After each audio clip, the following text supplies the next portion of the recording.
ഹോസ്പിറ്റലിൽ നിന്നും വരുന്നവരെ കണ്ടതും അച്ചു വേഗം അവരുടെ അടുത്തേക്ക് ചെന്നു. എന്തു പറഞ്ഞു കാശിയേട്ടാ? അച്ചു കല്ലുവിനെ പിടിച്ചു പറഞ്ഞു. റെസ്റ്റ് എടുക്കാൻ പറഞ്ഞേക്കുവാ, നീ ഇങ്ങ് വന്നേ അച്ചു. കാശി അവളെയും കൂട്ടി പോയി മുറിയിലേക്ക്. കല്ല് മുറിയിലേക്ക് പൊക്കോ, ചെല്ല് റെസ്റ്റ് എടുക്ക്. അവളെ മുറിയിലേക്ക് പറഞ്ഞു വിട്ട് നന്ദു സോഫയിലിരുന്നു. എന്താ മോനെ ഡോക്ടർ പറഞ്ഞത്? ദേവിയമ്മ പറഞ്ഞു ചോദിച്ചു. അമ്മേ, അവളെ ഒന്ന് ശ്രദ്ധിക്കണം, അവൾ ഗർഭിണിയാണ്. നീ ഇതെന്തൊക്കെയാ പറയുന്നേ? ഗർഭിണിയാണെന്നോ? അതെങ്ങനെ? അറിയില്ല, എന്തൊക്കെയോ അവളുടെ ജീവിതത്തിൽ നടന്നിട്ടുണ്ട്. നമുക്ക് സാവകാശം ചോദിക്കാം. ഇപ്പോൾ അവൾക്ക് റെസ്റ്റ് നല്ലോണം വേണമെന്ന് പറഞ്ഞിരിക്കുകയാണ്. അമ്മ നോക്കിക്കോളാം. അച്ചുമോൾക്കറിയുമോ ഇത്? കാശി പറഞ്ഞോളൂ. ഞാൻ വീട് വരെ പോയിട്ട് വരാം. ശ്രീ വരാറായി. അമ്മ ചെല്ല്, ഞങ്ങളിപ്പോൾ പോകില്ല.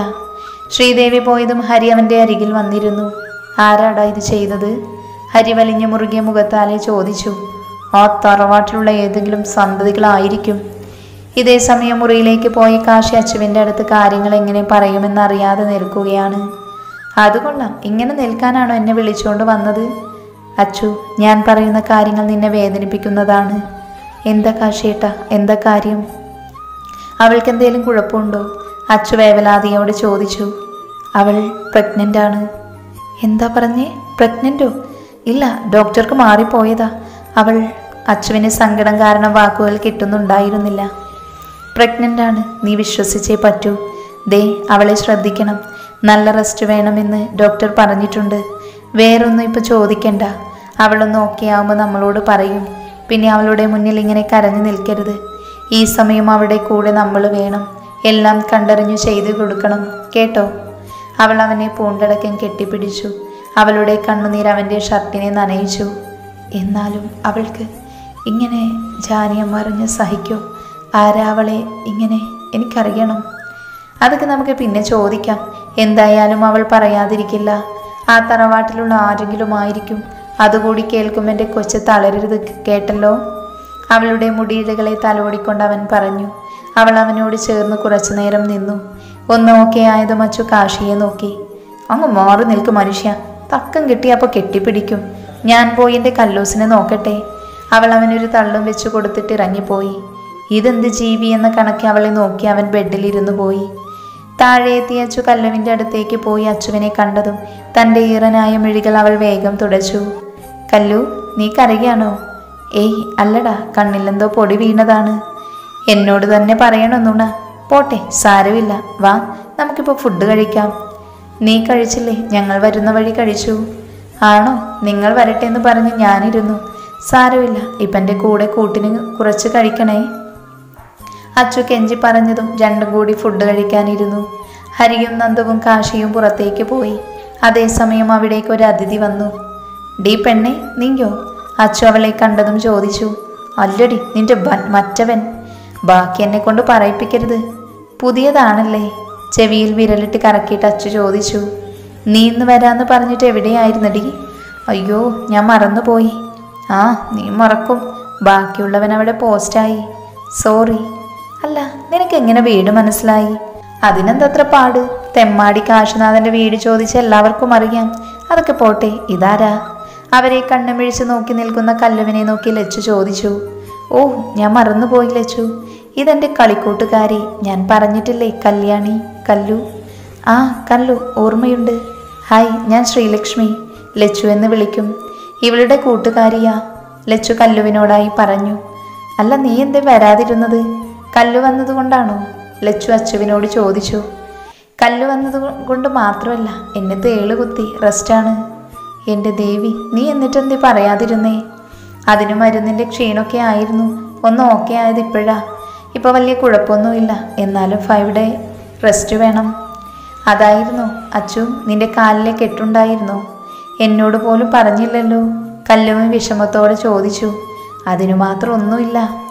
അല്ല, നിന്നെ എങ്ങനെയാ തേള് കുത്തിയത്? അത് കാശിയേട്ടൻ്റെ കൂടെ പറമ്പിൽ പോയതാ. പറമ്പിൽ പോയാ ഇത് വെറുതെ കുത്തില്ലല്ലോ മോളെ. അതെ, ആരോടും പറയണ്ട. തേള് വിറകിൻ്റെ ഉള്ളിൽ പോകുന്നത് കണ്ടു. ഞാൻ നൈസായിട്ട് അതൊന്ന് തട്ടി. അങ്ങനെ പണ. അപ്പം നീ അതിൻ്റെ അടുത്ത് പോയി ചൊറിഞ്ഞു വാങ്ങിയതാ കുത്ത്. അതിനത് കുത്തിയുള്ളൂ, വിഷം കയറിയില്ല. കയറാഞ്ഞതേ നിന്റെ ഭാഗ്യം. ഇല്ലയിൽ ഭിത്തിയാൽ പടമായേനെ. പിന്നെ അത് കുത്തിയാൽ ചാകത്തൊന്നുമില്ല. ആര് പറഞ്ഞു? പാമ്പിനെ പോലെ തന്നെ വിഷമുള്ളതാണ്. വിഷമേറ്റാൽ മരണം സംഭവിക്കുന്നവരുമുണ്ട്. കാശിയേട്ടൻ ലച്ചു പറയാൻ വന്നത് പറയിപ്പിക്കാതെ അച്ചു ഇടയിൽ കയറി പറഞ്ഞു. കാശിയേട്ടൻ അറിയില്ല ഞാനിന്ന് കുത്തി വാങ്ങിയതാണെന്ന്. നീയായിട്ട് പറയാതിരുന്നാ മതി. അച്ചു തിരിഞ്ഞു നോക്ക്. കല്ലു പതിയെ പറഞ്ഞതും അച്ചു തിരിഞ്ഞു നോക്കി. വാതിൽക്കൽ കയ്യും കെട്ടി നോക്കി നിൽക്കുന്നു. പുറകിലായി ഹരിയും നന്ദവുമുണ്ട്. സബാഷ്. അച്ചു അവനെ നോക്കി മൊഴിഞ്ഞു. കാശിയേട്ടൻ എപ്പോൾ വന്നു? അവൻ അകത്തേക്ക് കയറി വന്നതും അവൾ ചോദിച്ചു. പേടിക്കേണ്ട പെങ്ങളെ, എല്ലാം കേട്ടിട്ടുണ്ട്. ഹരിയിലിയോട് അവളെ നോക്കി പറഞ്ഞു. കേട്ടല്ലേ, എന്ന് ഞാനങ്ങോട്ട്. എങ്ങോട്ട്? കാശി ചോദിച്ചു. അല്ല, റെസ്റ്റ് എടുക്കാൻ, അവൾ ചിരിയോടെ പറഞ്ഞു. അവൻ മൂളിയതും അവൾ വേഗം മുറിയിലേക്ക് പോയി. അവളുടെ പോക്ക് കണ്ട് കാശിയൊഴികെ എല്ലാവർക്കും ചിരി വന്നു. ശ്രീലക്ഷ്മി എപ്പോൾ വന്നു? ഒരു 10 മിനിറ്റ് കഴിഞ്ഞു. കൂട്ടുകാരിയെ കാണാൻ വന്നതാണല്ലേ? ചെല്ല്, കണ്ടു സംസാരിച്ചോ. കല്ലു പോകേണ്ട, സ്റ്റെപ്പ് കയറണ്ട, അതുകൊണ്ടാണ്. കാശി പറഞ്ഞതും ലച്ചു കല്ലുവിനോട് പറഞ്ഞുകൊണ്ട് അവളുടെ അടുത്തേക്ക് പോയി. കല്ലു, ഇപ്പം എങ്ങനെയുണ്ട്? കുഴപ്പമില്ലേട്ടാ. അത്രയും പറഞ്ഞുകൊണ്ട് അവൻ അടുക്കളയിലേക്ക് പോയി. നന്ദുവും ഹരിയും അവൻ്റെ കൂടെ പോയി. കല്ലുവിന് കാശിയോടെല്ലാം പറയണമെന്ന് തോന്നി. ലച്ചു അച്ചുവും മുകളിലായതുകൊണ്ട് അവൾ മടിച്ചു കാശിയുടെ അടുത്തേക്ക് ചെന്നു. കാശിയേട്ടാ, ഇന്ന് പറയേണ്ട കല്ലു, നമുക്ക് നാളെ സംസാരിക്കാം. ഇപ്പോൾ ഈ ആപ്പിൾ കഴിക്ക്. കാശി അങ്ങനെ പറഞ്ഞതും അവൾ ആപ്പിൾ വാങ്ങിക്കഴിച്ചു. എല്ലാവരും ഹാളിലേക്ക് വന്നു. ഹരി TV വെച്ചു. അതിലൊരു മൂവി കണ്ടു. ലച്ചുവും അച്ചുവും വന്നതും ഒരുമിച്ച് ചായയും കുടിച്ച് ലച്ചു ഇറങ്ങാൻ തുടങ്ങി. ഒറ്റയ്ക്ക് പോകേണ്ട ശ്രീലക്ഷ്മി, ഞാൻ ആക്കിത്തരാം. കാശി പറഞ്ഞതും അവൾ മറുത്തൊന്നും പറഞ്ഞില്ല. കാശിയും നന്ദുവും ഹരിയും ലച്ചുവും കൂടി അവൻ്റെ താറിൽ പോയി. ബസ് സ്റ്റോപ്പിലെത്തിയതും കാശി അവളോടായി പറഞ്ഞു. ലക്ഷ്മി, കണ്ടുവച്ചിരിക്കുന്ന ജോലി അത് കിട്ടില്ല എന്ന് അവളോട് പറഞ്ഞേക്ക്. പിന്നെ കോളേജിലല്ലാതെ വേറെ പണിക്ക് പോയെന്ന് ഞാൻ അറിഞ്ഞാൽ രണ്ടിൻ്റെയും കയ്യും കാലും തല്ലിയൊടിക്കും ഞാൻ. പറഞ്ഞില്ലെന്ന് വേണ്ട, മനസ്സിലായോ? മനസ്സിലായി. പിന്നെ അവളുടെ ഫീസിൻ്റെ ഡീറ്റെയിൽസ് അതെനിക്ക് ഇന്ന് തന്നെ വാട്സപ്പ് ചെയ്തേക്ക്. കേട്ടല്ലോ? ഇതെൻ്റെ നമ്പർ. അപ്പോൾ പിന്നെ കാണാം. Okay, bye. അവൻ വണ്ടി മുന്നോട്ടെടുത്തതും അവൾ നീട്ടി ശ്വാസം വലിച്ചു വിട്ടു. കൂട്ടത്തിൽ അച്ചുവിനെ നല്ലോണം സ്മരിച്ചു. അതിൻ്റെ വകയായി അച്ചു നിർത്താതെ തുമ്മുന്നുണ്ടായിരുന്നു. എന്നാലും ഞാനും അച്ചുവും രഹസ്യമായി പറഞ്ഞ കാര്യം ഇങ്ങേരെങ്ങനെ അറിഞ്ഞു? ലച്ചു മനസ്സിലായി ഓർത്തു. ബസ് വന്നതും അവൾ വീട്ടിലേക്ക് പോയി. ഇതേ സമയം ആ നാശം പിടിച്ചവൾ എവിടെ പോയി തൊലഞ്ഞോ ആവോ? ആദ്യ ദേഷ്യത്തോടെ മുറിയിലൂടെ പെറുപിറുത്തുകൊണ്ട് നടക്കുകയാണ്. വിടില്ല കല്യാണി, നിന്നെ എനിക്ക് വേണം, കിട്ടും എൻ്റെ കയ്യിൽ. ആ കുഞ്ഞിനെ വളർത്താൻ വേണ്ടിയിട്ടാണ് നീ എന്നിൽ നിന്നും ഓടി ഒളിച്ചിരിക്കുന്നത്. അത് ഈ ഭൂലോകം കാണില്ല, കാണിക്കില്ല ഞാൻ. നീ എന്ന ഭ്രമത്തിലെല്ലാം മറന്നുപോയി. അങ്ങനെ സംഭവിച്ചിട്ടുണ്ടായതാണ്. നശിപ്പിക്കും ഞാനാ. കല്യാണി പ്രഗ്നൻ്റ് ആണോ എന്നൊരു സംശയം കുറച്ച് ദിവസമായി ഉണ്ടായി.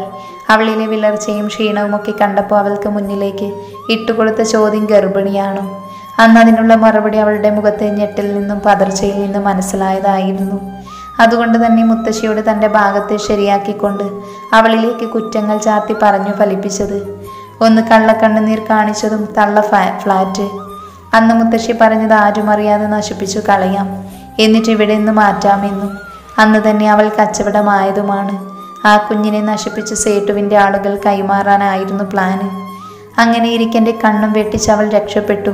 അതിബുദ്ധി കാണിച്ചു, അതും എന്നോട്. എൻ്റെ ഭാഗത്ത് തെറ്റ് ശ്രദ്ധിക്കണമായിരുന്നു. അവൻ ഓരോന്ന് ചിന്തിച്ച് നടക്കുമ്പോഴായിരുന്നു ധനുശ്രീ അവൻ്റെ അടുത്തേക്ക് ചെല്ലുന്നത്. ആദി, അവൾ അവനെ സ്നേഹത്തോടെ വിളിച്ചു. എന്താ ധനു? അവൻ അവളെ മൊത്തത്തിലൊന്ന് നോക്കി. എന്തു പറ്റി? ഇന്നലെ മുതൽ നല്ല ടെൻഷനാണല്ലോ. ആണെങ്കിൽ നമുക്ക് ശരിയാക്കാം. കല്യാണിയാണോ ടെൻഷന് കാരണം? അവൾ അങ്ങനെ പറഞ്ഞതും അവൻ അവളെ സൂക്ഷ്മതയോടെ നോക്കി. നീ ഇങ്ങനെ നോക്കുകയൊന്നും വേണ്ട. അവളെ വിടുന്ന് പോയത് മുതൽ മുത്തശ്ശിയും ടെൻഷനാണ്. ആരോടൊന്നില്ലാത്ത പിറുപിറുക്കുന്നത് ഞാൻ കേട്ടിരുന്നു. അവൾ മനഃപൂർവ്വം പോയേക്കുന്നത് ആ കുഞ്ഞിന് ജന്മം കൊടുത്ത് നിന്റെയാണെന്ന് തെളിയിച്ച് ഈ കാണുന്ന സ്വത്തുക്കളൊക്കെ സ്വന്തമാക്കാനാണ് അവൾ മുങ്ങിയേക്കുന്നത്. അതിനാണല്ലോ നിന്നെ വശീകരിച്ച് ചതിച്ച് നിന്നെ സ്വന്തമാക്കിയത്. ഞാനും സഹായിക്കാം, അവൾ എവിടെയുണ്ടെങ്കിലും കണ്ടുപിടിക്കാം. നീ എനിക്ക് അത്രയും വേണ്ടപ്പെട്ടവനാണ്, എൻ്റെ മാത്രം. അവളെ വെറുതെ വിട്ടുകൂടാ. നീ പറഞ്ഞത് നേരാണ്, എന്നെ ചതിച്ചതാ. പക്ഷെ അത് കഴിഞ്ഞ് നീ പറഞ്ഞ നിന്റെ മാത്രം, അത്രയ്ക്കും ഇഷ്ടമാണോ എന്നെ? അവൾ അവന് മറുപടി കൊടുത്തില്ല. പകരം അവൻ്റെ ചുണ്ടുകളിൽ മുത്തമിട്ട് പോയി. അവളുടെ ചുണ്ടിൻ്റെ ചൂടറിഞ്ഞതും അവൻ അവളെ തന്നെ നോക്കി നിന്നു, ചെറുചിരിയാലെ. അന്ന് രാത്രി ലച്ചു അച്ചുവിനെ വിളിച്ചു. ജോലി കിട്ടില്ല എന്ന് പറഞ്ഞതും അവൾക്ക് സങ്കടമായി. ഇനിയുള്ള ഫീസിന്റെ കാര്യത്തെക്കുറിച്ച് ഓർക്കുന്തോറും പേടി തോന്നി. ഓരോന്നും ആലോചിച്ച് ബാൽക്കണിയിൽ നിൽക്കുകയായിരുന്ന അവളുടെ അടുത്തേക്ക് കാശി ചെന്നു. തമ്പുരാട്ടി എന്താണാവോ ആലോചിക്കുന്നേ? അടുത്തത് എങ്ങനെ പാമ്പിന്റെ മാളത്തിൽ കൈയിടാമെന്നാണോ ചിന്തിക്കുന്നേ? അവന്റെ ആ ചോദ്യം അവളെ ചൊടിപ്പിച്ചു. കണ്ണ് കൂർപ്പിച്ച് നോക്കി അവനെ. ഇങ്ങനെ നോക്കല്ലേ, ഞാൻ പേടിച്ചു പോകും. ഉള്ള കുരുത്തക്കേട് മൊത്തം കൊണ്ട് കയ്യിൽ ബോധമെന്ന് പറയുന്നത് ലവലേശമില്ല. എന്നോട് മിണ്ടാൻ വരണ്ട. തല്ലുകൂടാനുള്ള മൂടില്ലപ്പോ. ഓ, അപ്പോ ഇപ്പൊ എന്ത് മൂടാണാവോ ഉള്ളത്? അവൻ അങ്ങനെ ചോദിച്ചതും ഒരു ചിരിയാലെ അവൾ അവന്റെ മടിയിലേക്ക് കയറിയിരുന്നു. ഇപ്പൊ എനിക്ക് ഒന്ന് സ്നേഹിക്കാനുള്ള മൂടാണുള്ളത്. അവന്റെ മടിയിലിരുന്ന് അവന്റെ മുഖത്തൂടെ വിരലോടിച്ചുകൊണ്ട് അവൾ പറഞ്ഞു. അവൻ അവളെ തന്നെ നോക്കി. അവനും തിരിച്ച് അവളെ ചേർത്ത് പിടിച്ച് മുഖത്ത് വീണ് കിടക്കുന്ന മുടിയിഴകളെ വകഞ്ഞു മാറ്റി. പറ, എന്താ ചോദിക്കാനുള്ളത്? അവന്റെ ചോദ്യത്തിൽ അവൾ ഞെട്ടി. അവനെങ്ങനെ മനസ്സിലായി എന്നുള്ള കണക്കെ അവനെ നോക്കി. ഇങ്ങനെ നോക്കിയിരിക്കാതെ ചോദിക്ക്, എന്നിട്ട് വേണം സ്നേഹിക്കാൻ. മൂട് പോയാലേ പറ്റില്ലല്ലോ. അത് ഞാനൊരു ജോലിക്ക് പൊക്കോട്ടെ? അവൾ മടിച്ചു ചോദിച്ചു. വേണ്ട, അവനുടനെ മറുപടി കൊടുത്തു. കാശിയേട്ടനെ കൊണ്ട് പറ്റില്ല. എൻ്റെ ഫീസും ഇവിടുത്തെ ചിലവും പിന്നെ കല്ലുവിൻ്റെ ഹോസ്പിറ്റൽ ചിലവ്. അതുകൊണ്ടാണ്. ഞാൻ പോയി അവളുടെ കാര്യങ്ങൾ എന്തെങ്കിലും കിട്ടില്ലേ? അവൾ അവൻ്റെ മുഖത്ത് നിന്നും കണ്ണു മാറ്റാതെ ചോദിച്ചു. വേണ്ടെന്ന് പറഞ്ഞ കാശിക്ക് അതിനൊരു മാറ്റവുമില്ല. നീ ഇപ്പോൾ പഠിക്ക്, ഫീസ് ഞാൻ അടച്ചോളാം. പിന്നെ കല്ലു, അവൾ എൻ്റെ അനിയത്തി. അതിനെക്കുറിച്ച് നീ ടെൻഷൻ അടിക്കേണ്ട. ഇനിയൊക്കെയുള്ള ചിലവ് നടത്താനുള്ള വരുമാനം നമുക്കില്ല. ഈ കൃഷിയുമായി മുന്നോട്ട് ജീവിക്കുന്നവരാണ്. ഒത്തിരിയുണ്ട് ചിലവ് കാര്യങ്ങൾ. ഇത്രയും നാൾ കാശിയേട്ടൻ ഒറ്റക്കായിരുന്നു. ഇപ്പോൾ അങ്ങനെയല്ല, വീട്ടു ചിലവടക്കം കൂടിയിട്ടുണ്ട്. പ്ലീസ്, ഞാൻ പൊക്കോട്ടെ. അല്ലെങ്കിൽ കാശിയേട്ടൻ തന്നെ ഒരു ജോലി കണ്ടുപിടിച്ചതാ. അതാകുമ്പോൾ കുഴപ്പമില്ലല്ലോ. നിന്നോട് പറഞ്ഞ മനസ്സിലാകില്ലേ? ഇപ്പം ജോലിക്ക് പോകേണ്ട. അവൻ ദേഷ്യപ്പെട്ടതും അവൾ അവനെ തട്ടിമാറ്റി എഴുന്നേറ്റു. പറഞ്ഞാൽ മനസ്സിലാകില്ലേ നിങ്ങൾക്ക്? എനിക്ക് പോകണം, ഞാൻ പോകും. ഈ വരുമാനം കൊണ്ട് മുന്നോട്ട് പോകാനൊക്കില്ല. അത്രയും പറഞ്ഞുകൊണ്ട് അവൾ എഴുന്നേറ്റ് കട്ടിലിൽ പോയി കിടന്നു. കണ്ണിൽ നിന്നും കണ്ണുനീരൊഴുകി. ഓരോന്നോർക്കും തോറും ടെൻഷൻ തോന്നി. അവനെ കഷ്ടപ്പെടുത്താൻ അവളുടെ മനസ്സ് അനുവദിച്ചിരുന്നില്ല എന്നതായിരുന്നു വാസ്തവം. അവൻ എഴുന്നേറ്റ് അവളുടെ അരികിൽ ചേർന്ന് കിടന്നു. അച്ചു, ഇങ്ങോട്ട് നോക്കിക്കേ. അവൻ അവളെ തനിക്ക് അഭിമുഖമായി കിടത്തി. എന്താ? അവൾ ദേഷ്യത്തോടെ നോക്കി. ഇങ്ങനെ ചൂടാവല്ലേ പൊണ്ടാട്ടി, ഞാൻ പറയട്ടെ. അവൾ അവനെ കേൾക്കാനുള്ള രീതിയിൽ കിടന്നു. ഇവിടെ ഇപ്പോൾ ഒരുപാട് ചിലവൊന്നുമില്ല. ദൈവം സഹായിച്ചെല്ലാം നല്ല രീതിയിൽ മുന്നോട്ട് പോകുന്നുണ്ട്. പിന്നെ നീ ഇപ്പോൾ പഠിക്കുകയാണ്. നിന്റെ ക്വാളിഫിക്കേഷൻ വെച്ച് ഇപ്പോൾ നല്ല ജോലിയൊന്നും കിട്ടുകയുമില്ല. ഈ സെയിൽസ് ഗേൾസ് അങ്ങനെയൊക്കെയുള്ള കിട്ടുകയുള്ളൂ. അതിനുവേണ്ടി പഠനം മുടക്കണോ? പാർട്ട് ടൈം ജോബ് വേണം. ഈ സൂപ്പർ മാർക്കറ്റിലൊക്കെ കിട്ടും. കോളേജ് കഴിഞ്ഞ് പൊക്കോളാം. ചില്ലറ കാര്യമാണെന്നാണോ വിചാരം? ഇപ്പൊ തന്നെ ചുള്ളിക്കമ്പ് കണക്കിയിരിക്കുന്നു. ഇനി ജോലിക്കും കൂടെ പോയാലേ നീ ശോഷിച്ചു പോകും. അവളൊന്നും പറയാതെ കിടന്നതും അവൻ വീണ്ടും പറയുന്നത് തുടർന്നു.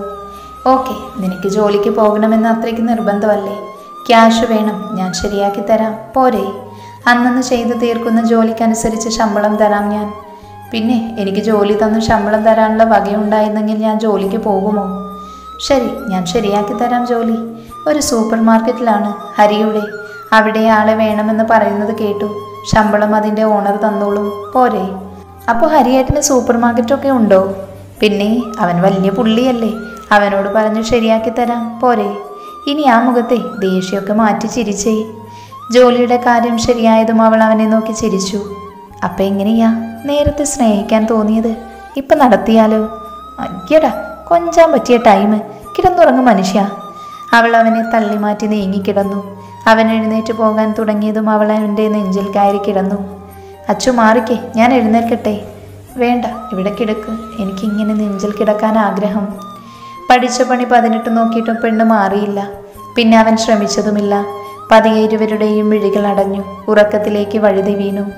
എന്നാൽ ഒരുവൾ അവിടെ കണ്ണുനീർ വാർത്തു കിടന്നു, ഉറക്കമില്ലാതെ. ഇനി എന്തൊക്കെ സംഭവിക്കുമെന്നൊരു പേടി, ഒപ്പം ആദിയോടുള്ള ഭയവും. മുന്നോട്ടുള്ള ജീവിതവുമെല്ലാം ഒരു ഉത്തരം കിട്ടാത്ത ചോദ്യങ്ങൾ കണക്കെ അവളുടെ മനസ്സിലേക്ക് ഇരച്ചെത്തി. അവസാനം ആർക്കും ഒരു ബുദ്ധിമുട്ടും ഉണ്ടാക്കാതെ ജീവിക്കണമെന്നൊരു തീരുമാനത്തിൽ അവൾ എത്തിച്ചേർന്നു. പതിയെ മയങ്ങി. ഇനിയുള്ളത് സുന്ദരമായ ജീവിതമാണെന്നറിയാതെ